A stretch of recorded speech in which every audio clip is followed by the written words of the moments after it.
So it's factoring polynomials. Let's just dive right in with an example. We'll dive right in. And before we do the example, let me tell you like what the goal is. Okay. You can write this down or not, doesn't really matter. Here's the goal. This is what factoring is trying to accomplish. We want to take a polynomial, which is just something like this or something like that, right? Just like an equation. We want to take one of those things and we're going to break it up. We're going to break it up into multiple polynomials that are being multiplied together.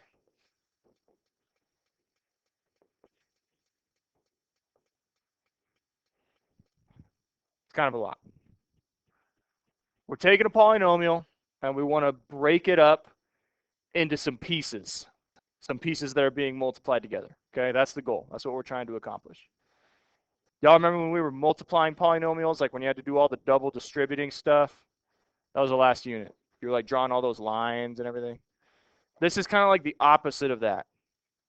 It's like we're starting at the end point and we're like undoing the division, or sorry, we're undoing the multiplication so that it's like two pieces just next to each other, okay? And it's kind of a weird process. So I'm just going to show you the process and then we're going to practice it. And that's what we're going to do. That's all we're doing, okay? I'm going to tell you right now that the process, you're going to think it looks really weird. You're going to think it's crazy. You're going to see me do it and you're going to be like, Mr. Smith, you're crazy, dude. There's no way that I'm going to be able to do that. But future you someday is going to think back to past you and be like, man, past me had no idea what they were talking about. Because future you is going to think, present me, I got this. Yeah, was that brain buster? Okay. All that to say, I'm going to do this thing and you're going to think it looks really hard, and it might be hard today, but hang in there, stick with it. We're going to practice it a lot, and I promise you're going to get good at it. Okay, that's all I'm trying to say. And future you will agree with me someday. Okay. All right, so here's the process. First, you multiply the first number times the last number. It's 4 times 3. Okay. 12. Here's what I want next.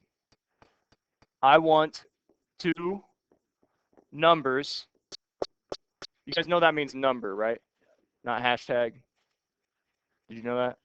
Okay. 2 numbers.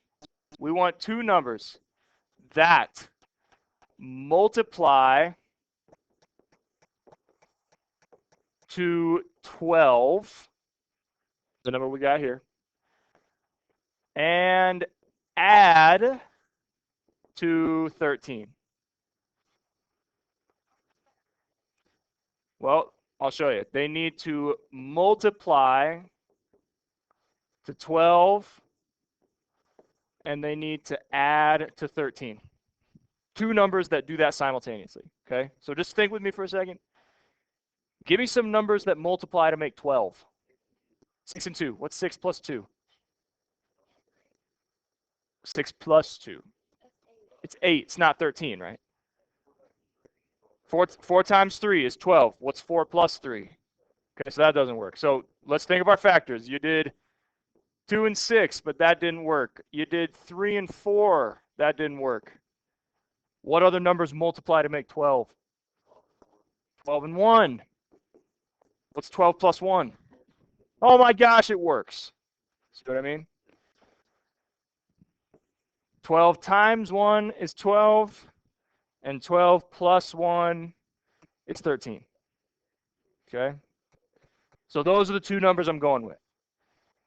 Now we're going to do something kind of funky with those numbers. You guys okay with how we got the numbers? Okay. Now we're going to do something wacky with those numbers. Wacky? Yep. She's back. Do you not like me here? No, of course. Oh, I love it when you're here. I just know when you're here. How do you know when I'm here? It's kind of hard not to. We'll get used to it, okay? Oh, I have. Yep. Where's the control button on my thing? Depends on the button. All right.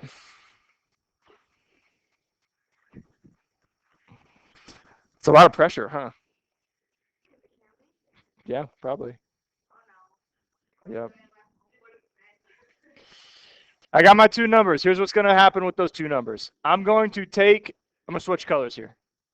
I'm going to take the original thing, 4x squared plus 13x plus 3, and I'm going to rewrite it using these numbers instead of 13. So let me show you what I mean. I'm just going to rewrite it. Yep, 4x squared plus 12. I'm going to attach x's to those. And actually, just for sake of this, guys, I'm going to write this a little bit differently. I'm going to do, this doesn't matter, but it'll just make things a little bit easier. I'm going to write 1 first, 1x plus 12x plus 3. It doesn't really matter what order you write these things in. You'll get the same thing in the end. Doesn't matter what order you write them in. Okay, I'm just going to write the 1 first. So all I did was I rewrote this thing with these numbers in the middle. You guys okay with that? All right. I'm going to do something else now that's going to seem kind of funny. I'm going to group this thing up. So I'm going to split it into 2 halves with these parentheses. Split it into 2 halves. So I have this half, and I have this half. There's 2 pieces in each half. Okay? Yep. Kind of. It's this thing. So here's what we're going to do next. I split it up into 2 pieces. I'm going to look at 1 half at a time. So first, let's just look at this half. And I'm ignoring this for now. I got 4x squared plus 1x. Now I'm just doing what we did before. Thinking GCF. Something you can factor out. But I'm just looking at this piece. I got 4x squared. I got 1x. What's something you can take out? X. Can you take out any numbers? I mean, 1 goes into those numbers, but that doesn't change anything, right? So all you can take out of that is x. So I'm going to write what I'm taking out. I'm going to divide each piece by x. So what's 4x squared divided by x? What is it? 4x. It was x squared. I take out an x, so I just have 1. And what's x divided by x? Well, it's not 0. It's 1, right? So it leaves me with plus 1 in there.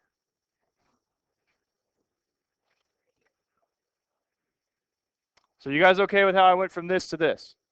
I just took an x out of the first part. All right, now I'm going to ignore this thing, and I'm going to look at the second half. 12x plus 3. I'm going to ask myself the same thing. What's GCF? What can I take out of 12x and 3? 3? Can you take an x out? No, why not? 3 doesn't have an x. So I can't take out a 3. I'm going to write it right here. So it's 3. What's 12x divided by 3? 4x. 12 divided by 3 is 4, right? And it has an x attached to it. And what's 3 divided by 3? 1. So it's 4x plus 1. What do you notice about those? They're matching. I have 2 4x plus 1s. That is exactly what I want. These things match. That is the signal that tells me that I did this right. Okay? If I get down to all this and these 2 things match, then I know we're good to go. And now we just got to write our final answer. Here is what the final answer is. Okay? You take the repeated factor, 4x plus 1. Where do I want to write this? Let's write down here. Take the repeated one. 4x plus 1. Okay, that's half of the answer. The second half of the answer is this. I take the two GCFs that I pulled out, and I put those things together. So it's x and 3. So I'm going to put those in the parentheses as x plus 3. And this right here is the final factored form. So we're done.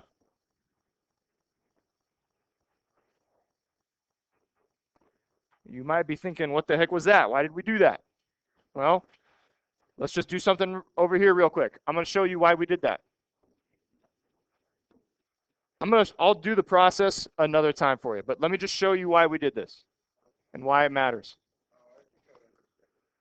I got 4x plus 1 times x plus 3. 4x plus 1 times x plus 3. Remember what the goal is. We wanted to take this and we wanted to break it up into two pieces, right?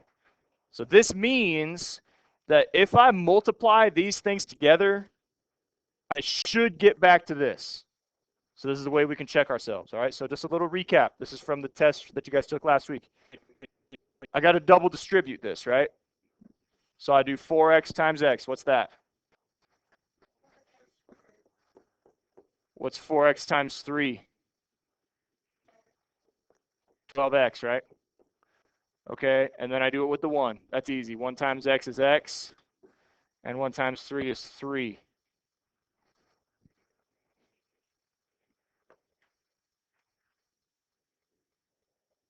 Look familiar? Can you combine some stuff?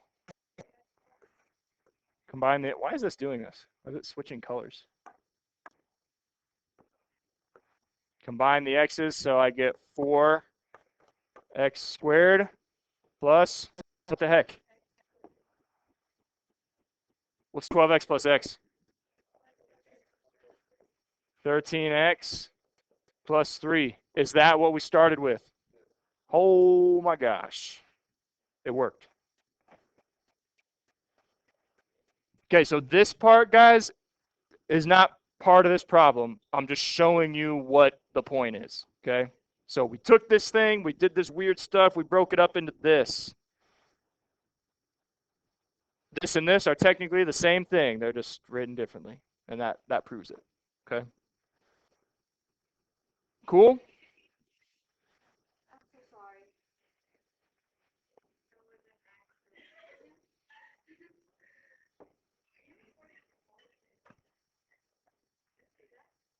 It only records the board. It records my voice in the board. Yeah. I'm playing. You talking to me? You talking to me? You were talking to me?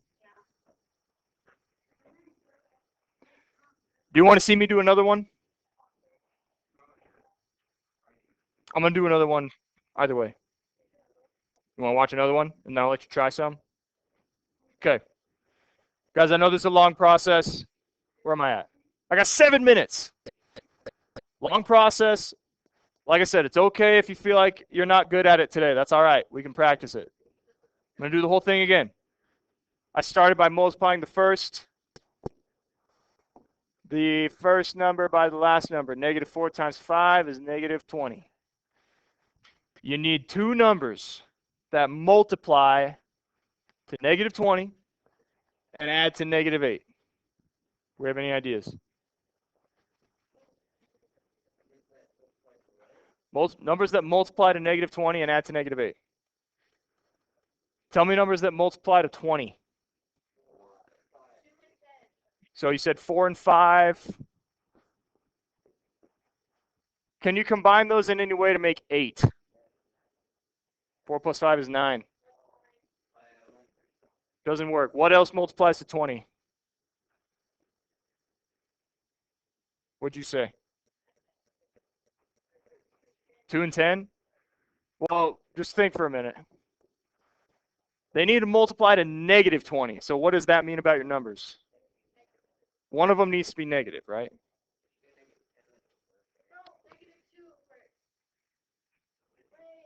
It needs to multiply to this. It needs to add to negative 8. If you do negative 10 and positive 2, like this, because those multiply to negative 20, and if you add them, you get negative 8. So those work. Woo! You remember what we do with the numbers?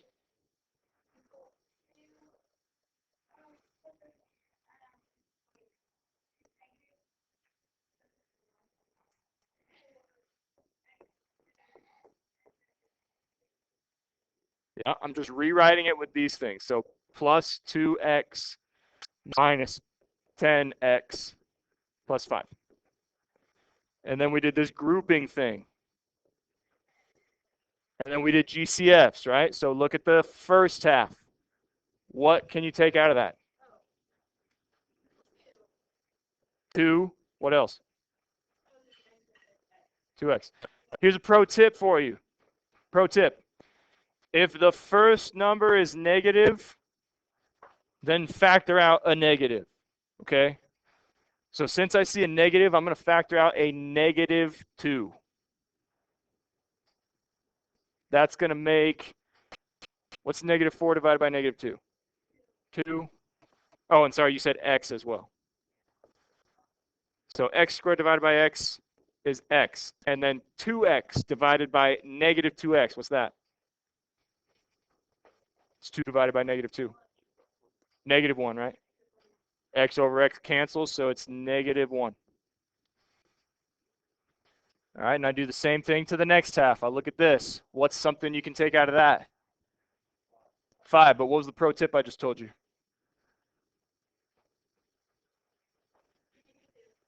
There's a negative in front, so make the number negative. I want to get rid of the negative in front, so I'm just going to take it out, okay? So it's negative 5. So negative 10 divided by negative 5 is 2x. 5 divided by negative 5 is negative 1. How do I know that everything is good? Because they match. 2x minus 1 and 2x minus 1. That's how I know I'm good to go. If those didn't match, then I screwed something up. Remember how to write the final?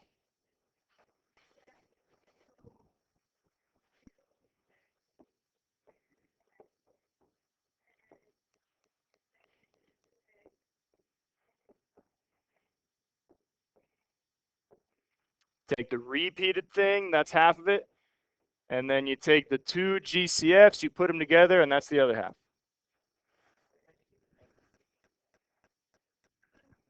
Because I took this and put them together. Okay? Capiche?